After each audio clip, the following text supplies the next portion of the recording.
Vairākiem veloakcijas kritiskā masa dalībniekiem pasākums beidzas policijas iecirknī.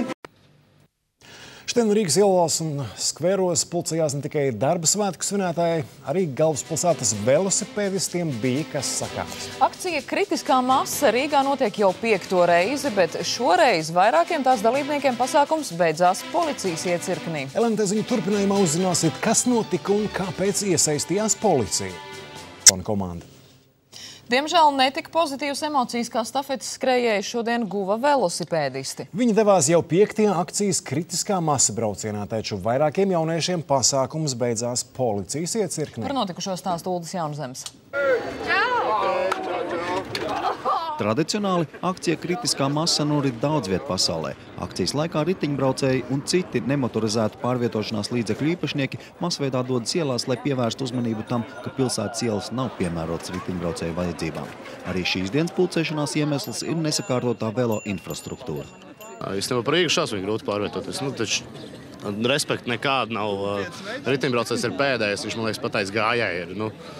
Nav jau arī kur īsti braukt. Vienīgais ceļš ir Meža parkā kaut kur tur Imantā, bet tā pa centru, kur īstenībā būtu teorētiski, praktiski būtu jābūt arī velosipēdiem.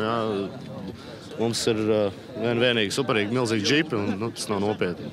Visur Eiropā ir. Zviedrijā, Berlīnē ideāli braukt. Tas prieks būt ritiņbraucējiem šeit, tā ir liela problēma. Cilvēks izdzīvošanas jautājums ir, vai mēs spēsim atteikties no mašīnām un iespējami daudz lietot riteni tur, kur var viņu lietot.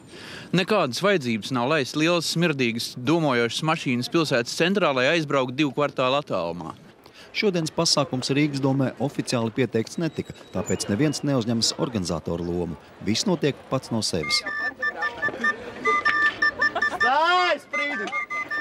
Dalībnieki pievienojas, lai paustu attieksmi pret velosipēdu kā pārvietošanās līdzekli, kā arī lai vienkārši pavadītu laiku, izbaudot braucienu pa pilsētas ielām.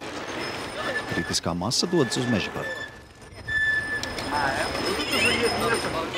Diemžēl neorganizētais pasākums vairākiem jauniešiem beidzas ar nepatikšanām. Tiek pārkāpti ceļu satiksmes noteikumi. Neorganizēta cilvēku masa brauca pa ielām, teiksim, un rupi ignorēja gan ceļu satiksmes noteikumus, gan policijas likumīgās prasības. Vai ir aizturēti? Nevar jums pateikt precīzi, cik ir aizturēti. Ir aizturēti cilvēki par ceļu satiksmes noteikumu pārkāpumu, kā arī par pretošanos policijas darbinieku likumīgām prasībām. Kritiskā masa pasaulē pulcē pat vairākus 10 000 dalībnieku. Pērn Bukarestē piedalījās 50 000 dalībnieku. Rīgas kritiskajā masā pulcējās ap 200 ritiņbraucēju.